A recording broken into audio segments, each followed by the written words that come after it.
Bueno, buenas tardes, Benjamín Cuéllar, bienvenido a la Carlos III. Es un placer estar aquí esta tarde contigo y poder compartir esta charla. Benjamín Cuéllar es fundador y presidente del Grupo de Monitoreo Independiente de El Salvador, un grupo dedicado a la salvaguarda de los derechos humanos en el país centroamericano. Gracias de nuevo, bienvenido, y bueno, me gustaría que comenzases pues comentando cómo surge este grupo, esta asociación, cuál es su origen, qué es lo que motivó vuestra formación para, en fin, ponernos un poquito en situación de dónde viene este grupo que vive ya 23 años. Bueno, gracias. Bueno, en El Salvador hubo una guerra de 10 años y unos meses, ¿verdad? 11 años y meses. Días. Y una preguerra larga, ¿verdad? Y en el centro del conflicto social, ¿verdad? Y después del conflicto bélico estaba, entre otras razones, causas, la exclusión, ¿verdad? La desigualdad, fruto de unas relaciones sociales injustas, por decirlo de alguna manera, lo que producía la exclusión y la desigualdad. Terminó la guerra, ¿verdad? Acordaron las partes, ¿verdad? Tanto las fuerzas gubernamentales como las fuerzas guerrilleras de aquella época, terminar el conflicto, finalizar el conflicto, pero sin tocar estas raíces estructurales, ¿verdad? La desigualdad y la injusticia. Se hicieron en los acuerdos, en lo que acordaron entre estas partes. Hubo tímidos chispazos, pinceladas que tenían que ver con este ámbito, como por ejemplo la creación de un foro económico y social, ¿verdad?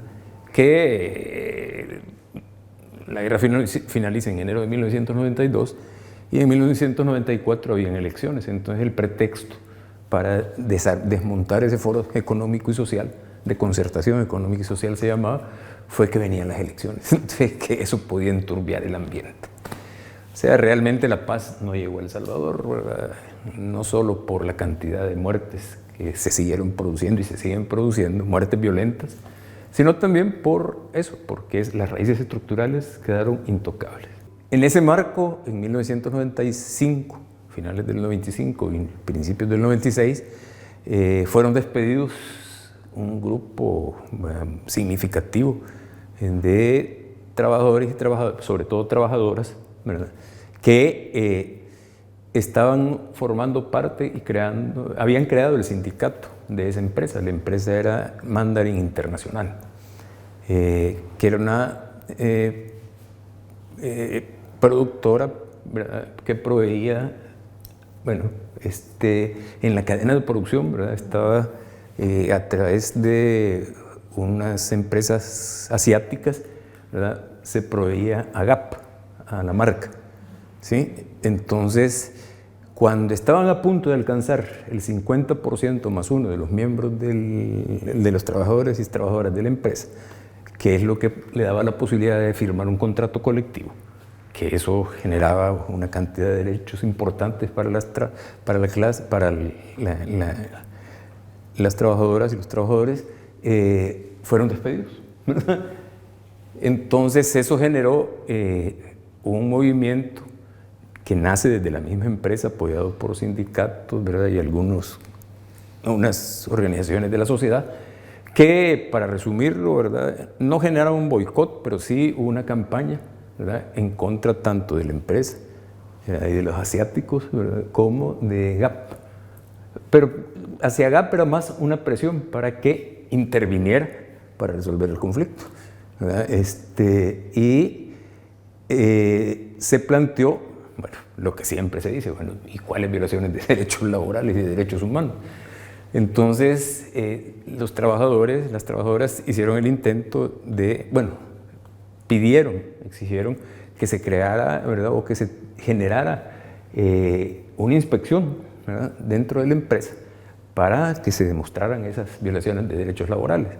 Entonces hicieron varios intentos para ello, Primero, de los que yo me recuerdo, de los gruesos, la empresa propuso, ¿verdad?, GAP propuso generar una comisión, ¿verdad?, creada por esta empresa, esta marca, ¿verdad?, para que inspeccionara, cosa que no admitieron, ¿verdad?, no se admitió por la parte afectada. En segundo lugar se planteó, insisto, son los principales intentos, se planteó que fuera la Procuraduría para la Defensa de Derechos Humanos, o sea, la figura del Ombudsman en El Salvador, recién creada, se creó en 1992 como fruto de los acuerdos para terminar la guerra, que fuera esta la que realizara ese trabajo, esa labor. La procuradora de la época, ¿verdad?, dijo, creo yo, de manera atinada, que el conflicto era entre particulares, ¿verdad?, entre empresas, entre una fábrica, ¿verdad?, y los trabajadores quienes querían estaban por formar el sindicato para defender sus derechos.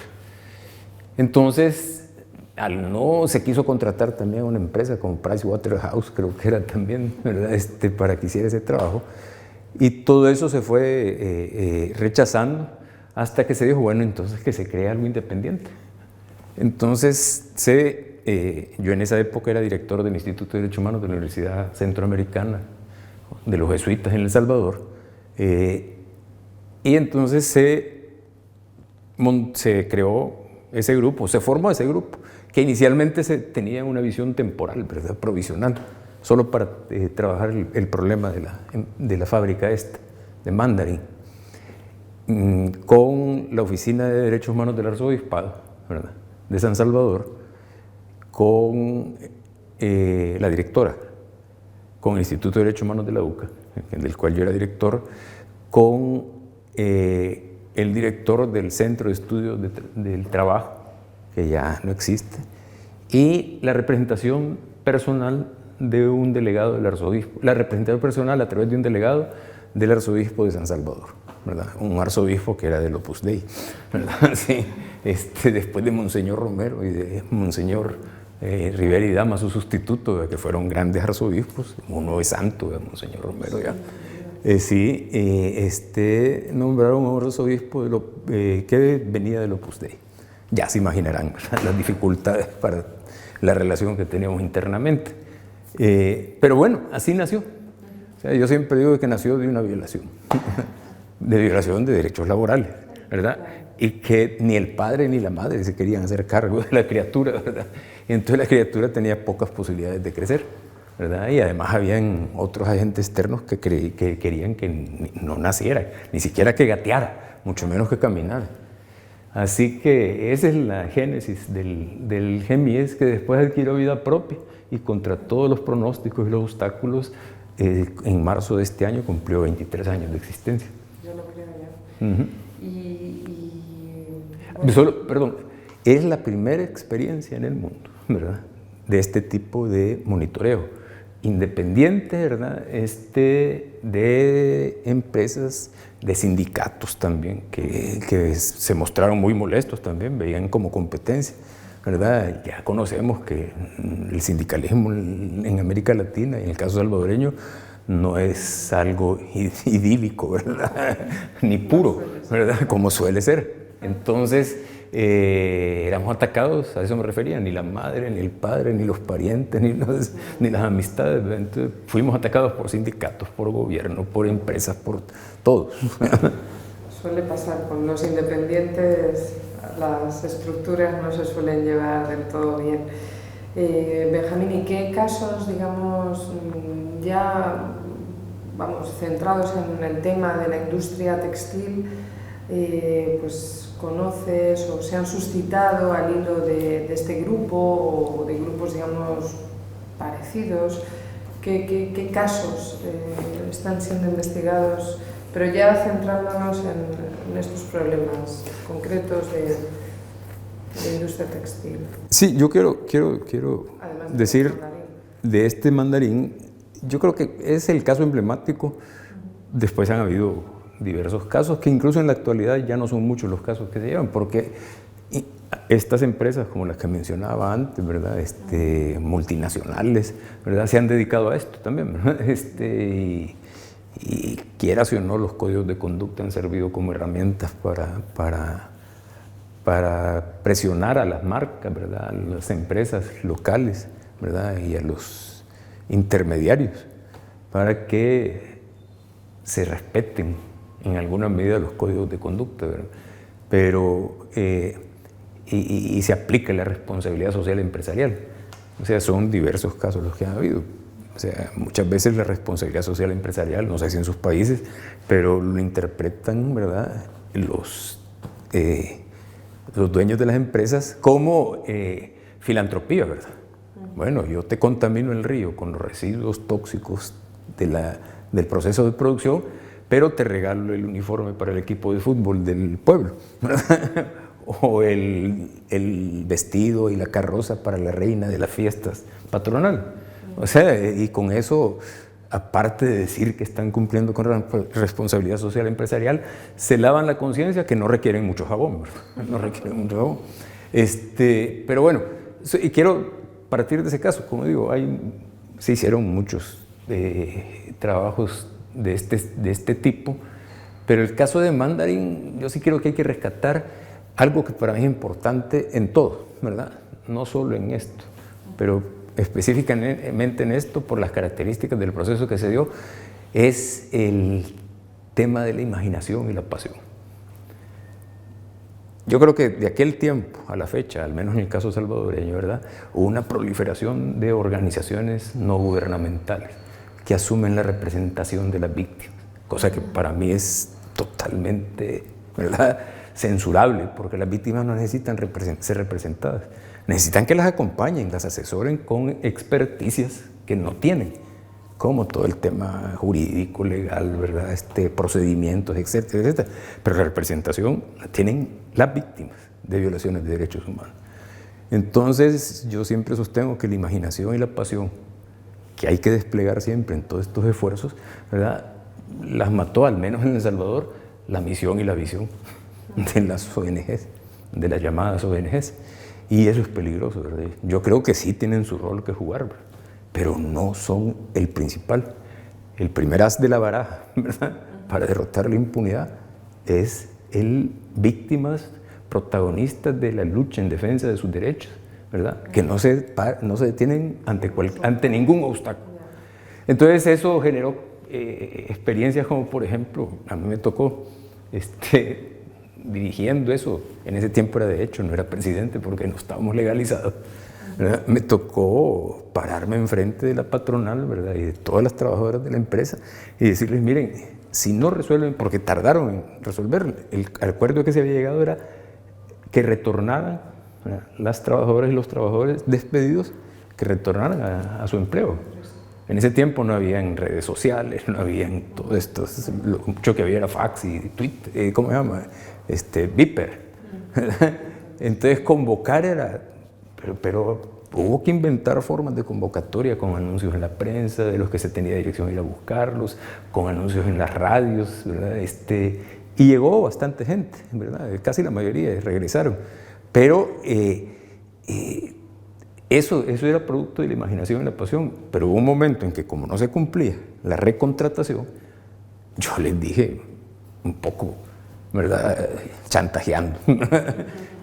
Una vez en Nueva York me preguntaron, porque yo dije que si no nos manipulaban los empresarios a nosotros.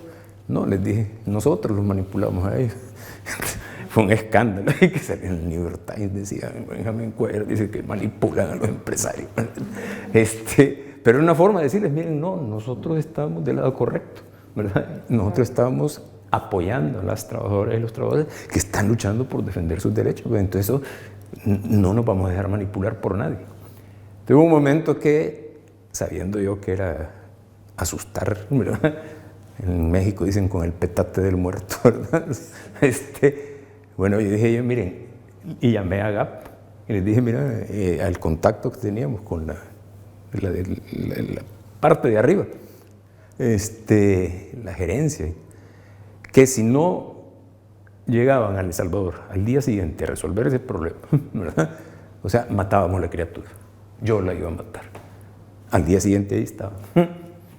Y lo resolvieron. O sea, dice... ¿Y readmitieron? Sí, se reinstalaron. Hay una anécdota que, por ejemplo, el secretario general del sindicato, cuando ya se acordó el regreso, el retorno de los trabajadores, ¿verdad?, se puso a celebrar y no llegó. Y eso fue una prueba de fuego, porque creyeron que nosotros íbamos a exigir que lo reinstalaran. O sea, el día que se había planteado y la hora que se había planteado para la reinstalación, él no llegó, ¿verdad? Entonces nosotros dijimos, si no llegó, no, ¿verdad? Por muy secretario general que sea. El acuerdo fue ese y hay que respetar. Entonces, digo, así hubo muchas experiencias más, ¿verdad? Y el grupo fue evolucionando, ¿verdad?, a trabajar. Bueno, en Centroamérica el desplazamiento forzado es un fenómeno que viene desde antes, durante y después de la guerra. Y son comunidades enteras las que salían y salen.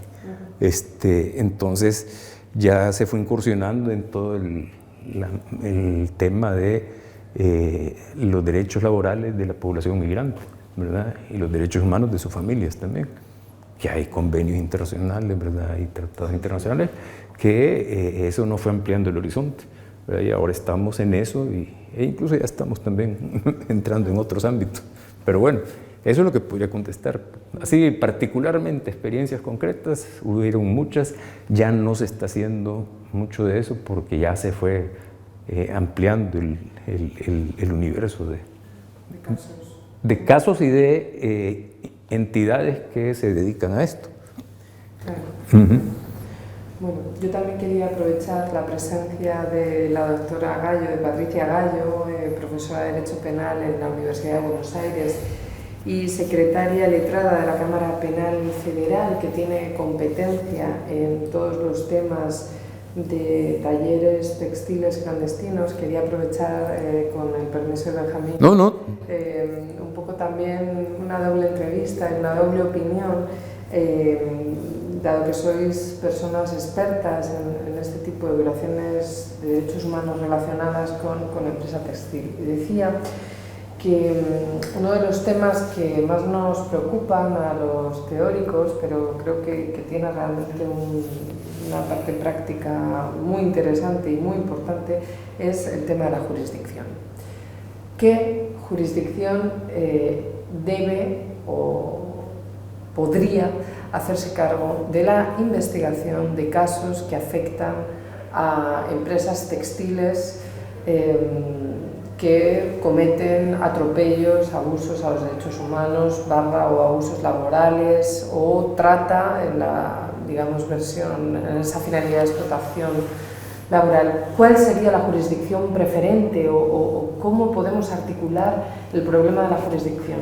¿Quién debe hacerse cargo en este tipo de empresas donde la cadena de suministro es muy amplia? Quería saber vuestra opinión. Bueno, en el caso de Argentina tenemos varias nacionalidades implicadas porque, digamos, simplificándolo y diciendo que hay solamente 3 eslabones, hay más en la realidad, pero supongamos que hay los 3 eslabones mínimos de la cadena de explotación más que de la cadena de producción. Tenemos la marca, que en general es internacional, por ejemplo puede ser una marca española. En Argentina tenemos el taller clandestino, o sea, el titular del taller o el tallerista, que es el eslabón intermedio, ¿sí?, que es empleador de las víctimas, pero a su vez empleado de las marcas, ¿sí? Tiene un rol interjerárquico. Y después tenemos a las víctimas, que son los costureros, que en general son migrantes irregulares bolivianos. Entonces tenemos por un lado una marca internacional, el hecho que se desarrolla, o sea, la explotación misma en el taller que se desarrolla en jurisdicción argentina, y la víctima que es de un país limítrofe, como es Bolivia, que tiene una frontera muy porosa con Argentina. En este contexto, digamos, de los casos de talleres textiles clandestinos, tenemos un abanico de posibilidades. Tenemos desde casos de trata y de servidumbres por deuda hasta casos de explotación laboral leve, donde el costurero no está encerrado, puede entrar y salir como quiere, a veces ni siquiera vive en el taller. Entonces, en este contexto, partiendo de la base de la jurisdicción, yo creo que la jurisdicción preferente, el país que tiene que investigar es el del principio territorial.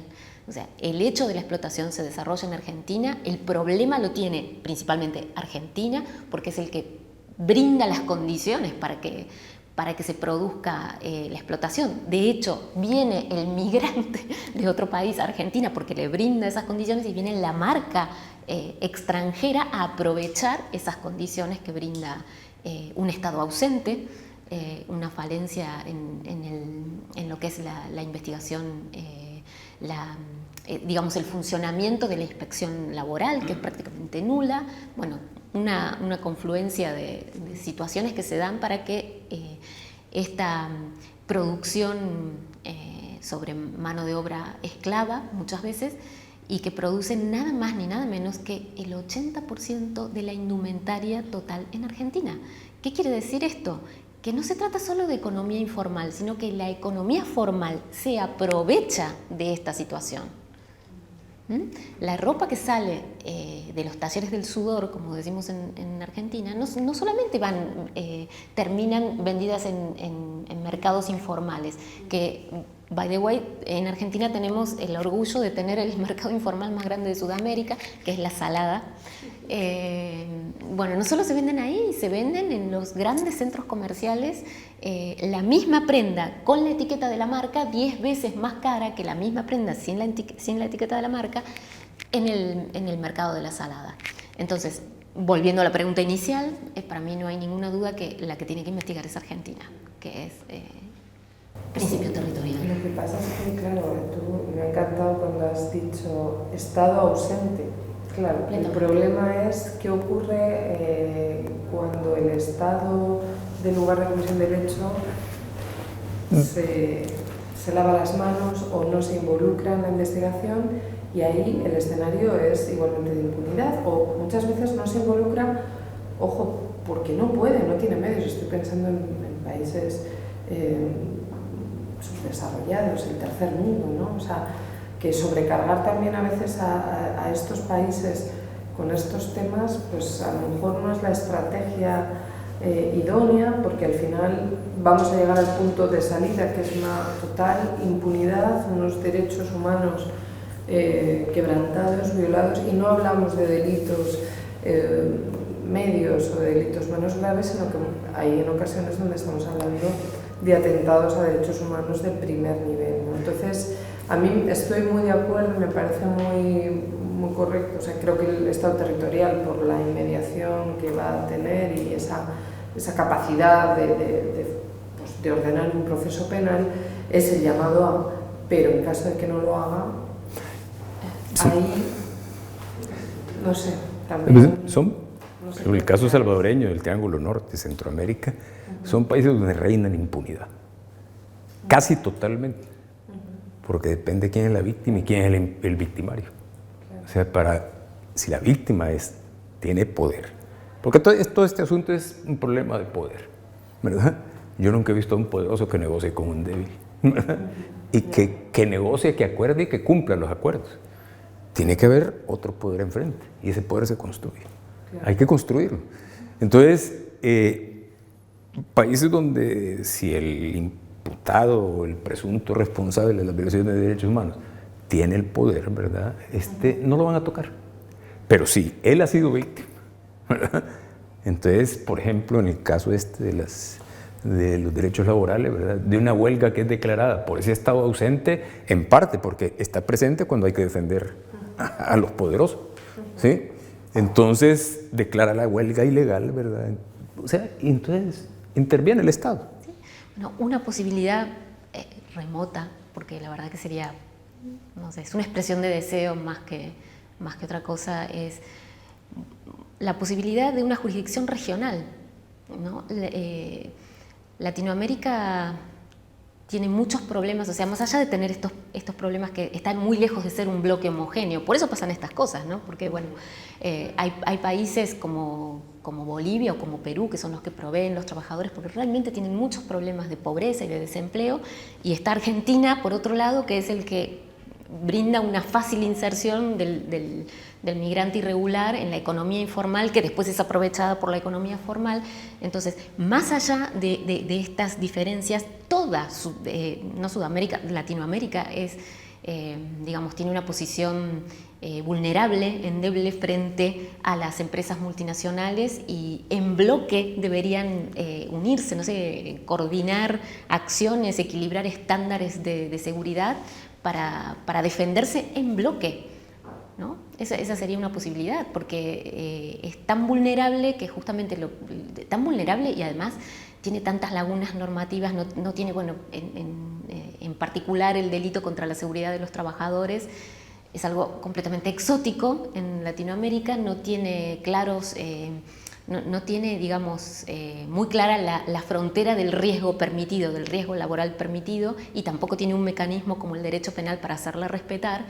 Entonces, en ese contexto sería bueno que se unan y que haya una jurisdicción regional, ¿no? Para no seguir permitiendo que las empresas que no pueden funcionar en los países serios, donde realmente esto está claro, trasladen el riesgo no permitido laboral de esos países serios a Latinoamérica, que le brinda todas las condiciones. Entonces, de alguna manera unirse podría ser una solución. Pero una cuestión, o sea,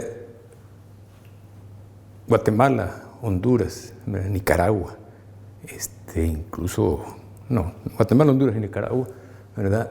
Ven a El Salvador, ¿verdad? Los gobiernos de Guatemala, no, perdón, las poblaciones en condición de vulnerabilidad, ¿verdad? Ven a El Salvador como el sueño centroamericano, no el sueño americano. El Salvador, la economía la dolarizaron, así de manera impuesta, en 2011, no, 2001, ¿sí? O sea, ya se va casi a las 2 décadas de que la moneda del país es el dólar, ¿verdad? Entonces atrae, ¿verdad? Población que es sometida a trata por explotación sexual, explotación laboral, etc. ¿Verdad? Ahí sí hay esclavitud moderna, por ejemplo, con las trabajadoras domésticas, ¿sí? Que las encierran, les quitan los documentos, ¿verdad? Y salen al mes. Y se llevan, esas no mandan la remesa, sino que la llevan a su lugar que queda cerca, ¿verdad? A su familia que vive cerca, alrededor del Salvador, ¿verdad? Y regresan a someterse de nuevo a la misma situación de esclavitud. Entonces, yo estoy de acuerdo, ¿verdad? Sí, que el ideal sería alcanzar, digamos, una legislación, una jurisdicción regional, siquiera subregional en Centroamérica, ¿verdad? Pero si los gobiernos de Guatemala, Honduras y Nicaragua, ¿verdad? No, Nicaragua no, pero llega, pero sobre todo de Guatemala y Honduras, ven como una válvula de escape para muchos de sus problemas, ¿verdad? El que se vayan para El Salvador. O sea, ¿cómo vamos a avanzar en la posibilidad de una legislación y una jurisdicción regional o subregional en el caso del Triángulo Norte Centroamericano? Entonces, yo le apuesto, sí, ¿verdad? A partir de la experiencia del Grupo de Monitoreo Independiente de El Salvador, que ha ido evolucionando, yo le apuesto a la jurisdicción territorial, ¿verdad? Pero ¿cómo? O sea, con esos estados que son, perdón, esos gobiernos que son administradores de la empresa llamada, ¿verdad? Cámara de Comercio, ¿verdad? O Cámara de Textil, etcétera, etcétera, en el caso o sea, que son los dueños de verdad del país.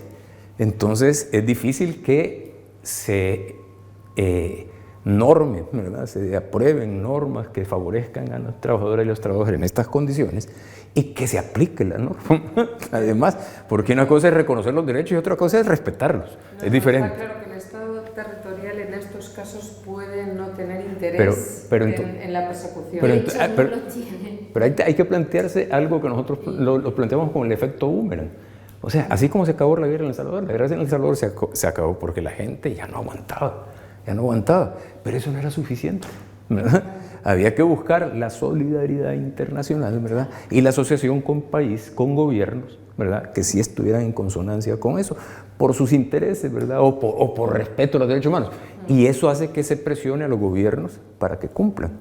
Eso fue lo que se hizo con el caso de GAP, ¿verdad? O sea, se buscó organizaciones de la sociedad en los países de donde provienen las marcas, ¿verdad? De donde provienen las marcas, ¿verdad? En este caso, ¿verdad? De origen de las marcas, o donde están, bueno, no tienen origen ni nacionalidad, ¿verdad? Pero bueno, entonces en Canadá, en Estados Unidos, se hizo esa campaña a través de organizaciones, o sea, los trabajadores de Mandarin, ¿verdad? Buscaron, ¿verdad?, tanto la creación del grupo de monitoreo como la solidaridad de organizaciones sociales en estos países que presionaron a GAP. Entonces GAP presionó al gobierno y el gobierno tuvo que intervenir, ¿verdad? Entonces es el efecto boomerang que habría que buscar. Esto, permitidme, me viene perfecto para introducir el siguiente tema que yo os quería plantear, que era el tema de la cadena de suministro, de la responsabilidad en cadena, y ya no para dejarlo a la solidaridad, Benjamín, sino vamos a intentar decir, claro, es que si yo tengo una marca española que está externalizando la costura a un país intermedio... Zara, por ejemplo. Bueno, pues Zara es un ejemplo, evidentemente, una multinacional potentísima, importantísima en el mundo, ¿no? Claro, ya no es un problema bueno, pues vamos a ser solidarios, bueno, no, es que el Estado español, en virtud de principios que tienen que ver con la personalidad activa, debería atraer la jurisdicción para sí. Porque claro, la empresa matriz, o digamos, el mayorista en este caso es español. Pero si Zara, perdón, quitemos a Zara, la empresa, la marca, el país de la marca. O sea, dice, bueno, yo estoy exigiendo que se cumplan los códigos de conducta, pero yo no estoy explotando a los trabajadores, ni a los trabajadores. O sea, exíjanle al dueño de la empresa, ¿verdad? De la fábrica. O sea, digo... ¿Pero qué papel creéis que...? Yo creo que en esa cadena, para superarle la cadena de explotación, en esa cadena que tiene que ser de solidaridad en estos escenarios, por lo menos en los escenarios actuales, ¿verdad? O sea, la marca tiene que jugar un papel, o hay que tocarle donde más le duele a la marca, para que la marca exija, la marca no va a ser... No puede cerrar los ojos ante una realidad que conoce. Primero se le puede escapar, digo, pero sí. En el momento que la marca tiene sobre la mesa un informe que le está alertando de violaciones de derecho de legislación laboral que tiene incluso un contenido penal cuando son infracciones muy graves, no puede alegar. No puede mirar para otro lado. 23 años después de esa experiencia de Mandarin, ¿verdad? O sea, también se produce no solo para el mercado formal, también para el mercado universitario. ¿Sí? Y en este momento, y ponen a trabajar a niños, niñas, adolescentes y todo para el mercado universitario. En este momento hay un conflicto en El Salvador, 23 años después de aquella experiencia, ¿verdad? En donde hay una fábrica, en este momento se me ha ido... perdón, son las trabajadoras que bordan en su casa. Sí. ¿Sí? El trabajo clandestino. A domicilio. Sí, a domicilio. Eso también es un problema. Que es un problema porque grave. Es muy difícil de fiscalizar. Entonces se ha logrado. Algunas de ellas pusieron demanda en una organización feminista, ¿verdad?, de derechos laborales. Y esta se asoció con una organización de un consorcio en Estados Unidos, ¿verdad? Hicieron un estudio que arranca desde el 2017 hasta la fecha. O sea, se demostraron, ¿verdad?, violaciones del pago del salario mínimo, no se ha alcanzado el pago del salario mínimo, no pagaba la empresa cuotas al Seguro Social y al Fondo de Pensiones, etcétera, etcétera, ¿verdad? No habían vacaciones, no había aguinaldo, no hay, ¿verdad? Y se hizo esa investigación y se le presentó al empresario, ¿verdad?, y a la marca, que son salvadoreños, sí, tanto la marca, bueno, la empresa que provee a las universidades y a la empresa que produce, ¿verdad? Que no produce, que controla a estas trabajadoras a domicilio. ¿Sí? Es una cuestión complicadísima, ¿verdad? Entonces, ¿a quién se va a acusar? ¿A quién se va a acusar? Entonces se hizo ese informe y ahora, después de 2 años, en este momento se está en la etapa en que la empresa, ¿verdad?, y las dos empresas, tanto la que provee a las universidades como la que trabaja para venderle a esa empresa, ¿verdad?, han negado que eso ocurra. Y entonces han roto, ¿verdad?, las negociaciones. ¿Qué toca ahora? Esperar que el Ministerio de Trabajo salvadoreño funcione. sentémonos a esperar, porque nos vamos a cansar esperando parados, ¿sí? Han habido 2 gobiernos de izquierda, ha llegado otro gobierno ahora que promete el cielo y la tierra también, pero que en realidad están asociados con estos intereses de las grandes empresas, ¿verdad? Solo una prueba basta. ¿Quién financia las campañas electorales? ¿Verdad? Y a veces hasta 3 campañas electorales seguidas del mismo candidato. Nadie tiene el dinero para financiar esas campañas, tienen compromisos. Yo pienso que el país al que pertenece la marca internacional, que es la que explota en el país vulnerable, no es la que tiene que investigar, no es la que ejerce la jurisdicción penal, pero sí puede ser un gran colaborador. Un actor importante. O sea, sí puede realizar acciones de fiscalización en su país, porque la marca sin duda tributa en ese país y tiene el registro de sus beneficios en ese país, y sí puede colaborar activamente con la investigación penal que hace el país que ejerce la jurisdicción territorial. O que no la hace, o que no la hace. ¿Hay jurisdicción en el país territorial? Ese es mi miedo. Sí hay, por ejemplo... ¿Pero por qué no la habría? Pues porque el Estado está colapsado. No, pero sí hay. O sea, normativa hay. O sea, por ejemplo... La impunidad puede tener, y no... Claro, es un país potente en este punto, pero pienso en un país del África subsahariana. Pero por ejemplo, en El Salvador está establecido... Sí, o asiático, un país asiático desbordado. Yo hablo de lo que conozco. Donde además tenemos, yo qué sé, pues problemas de todo tipo, de acceso a la prueba, o sea, de colapso generalizado. Muchas veces el fenómeno de la impunidad se vincula a cuestiones de no querer, o sea, una falta de interés del Estado, y hay normas. No creo que solo sea a veces falta de interés, sino también es que no hay capacidad.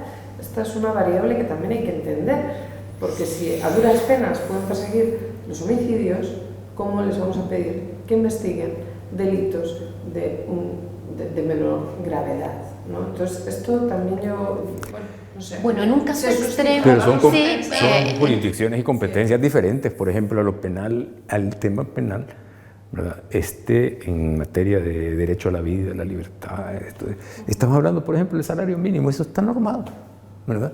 Las vacaciones, el pago de vacaciones y todo eso, el pago de las cuotas del Seguro Social, todo eso está normado y hay una jurisdicción específica, ¿sí? Pero que no se hace, no se hace. O incluso ver eso como una jurisdicción de seguro.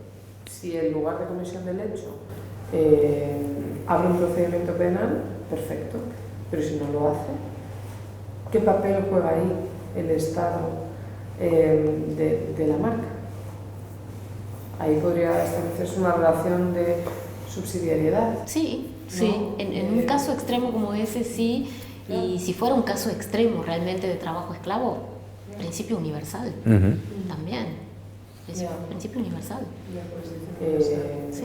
Abre un procedimiento penal, sí, me parece, pero si no lo hace, se justificaría. El Estado. Y luego en casos intermedios, pues tiene marcas. Claro, sí, el problema son los casos intermedios. Son los más... Que es el grueso de los casos. Casos de explotación laboral sin llegar a ser trabajo esclavo. Más frecuentes, claro. Sí. Entonces... Y la idea y la ideal sería que funcionaran las instituciones. Para eso hay que buscar éxitos totales o parciales, donde las víctimas demuestran que sí se puede, ¿verdad? A través de estrategias que pueden contar con estos actores que mencionaba, de ese efecto boomerang, pero que después le diga a la gente, miren, nosotros lo logramos, ustedes también pueden hacerlo, luchen, ¿verdad? Sí. Está claro. Y una última pregunta, como el proyecto va sobre responsabilidad penal corporativa, quería saber vuestra opinión acerca de si la responsabilidad penal de las personas jurídicas que transcurre en principio en paralelo a la responsabilidad penal individual es un modo, un método para asegurar el cumplimiento de las leyes en esta materia y la protección de los derechos de las víctimas. Si consideráis que es una buena vía o en realidad no haría falta, o cuál es un poco vuestra opinión, vuestro sentir de esta eventual responsabilidad penal de la persona jurídica. En el caso de Argentina, concretamente, bueno, no tenemos en general el Código Penal de momento como está ahora, no contempla la responsabilidad penal de las personas jurídicas, digamos, hasta es incompatible con el principio de culpabilidad, a pesar de que en diciembre del 2017 surgió una ley que prevé la responsabilidad penal de las personas jurídicas para ciertos delitos que tengan que ver con corrupción, ¿no? Sacando eso, en este momento hay un proyecto de reforma del Código Penal que está en este momento en el Senado, que sí es una transformación total y prevé la responsabilidad de las personas jurídicas, pero en este momento no la tenemos, para este caso en particular. Yo pienso que sí, que sería, digamos, un complemento, pero no sería la solución tampoco, porque el problema de que no se llega a la marca es falta de voluntad de llegar a ese extremo de la cadena. O sea, en una mala praxis judicial, el caso se considera resuelto cuando se imputa la explotación al tallerista. Y ahí termina el caso. No se avanza hacia la marca. Entonces, queda en la mitad de la cadena. Ese es el verdadero problema, la falta de voluntad de investigar, de llegar hasta la marca. No digo que sea fácil, es muy difícil, es mucho más fácil, porque siempre las causas empiezan con el allanamiento de un taller textil clandestino denunciado, donde se dan todas los indicios de que ahí se hacen tareas de inteligencia cuando alguien hace una denuncia. En general las denuncias las hacen los vecinos, cuando sospechan de que hay un taller clandestino que funciona en una casa que en general está muy disimulada, tiene tapiadas,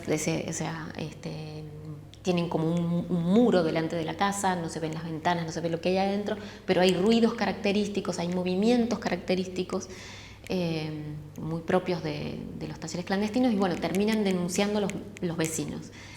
Cuando se inicia la causa, en general se inicia con el allanamiento después de hacer tareas de inteligencia de ese taller y es muy fácil porque los encuentran con las manos en la masa, digamos. El problema es descubrir cuál es la marca que está detrás de eso, porque la marca se cuida mucho de dejar algún indicio, algún rastro para que lleguen a ellas, pero también lo cierto es que no se lo intenta.